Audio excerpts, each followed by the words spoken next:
Welcome. Today in front of me XIAOMI Mi 11 Ultra, and I'll show you how to remove SIM pin from SIM card on this device.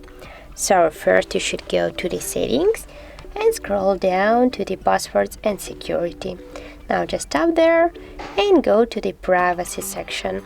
Here you'll see the SIM lock. Just tap here, and just to remove the SIM pin from your SIM card, tap once on the switcher and here type your currently password. In my case that's from 1 to 4, and now just here to OK.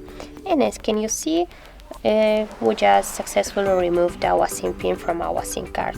So that's how it looks. If you found this video helpful, leave like, comment and subscribe our channel.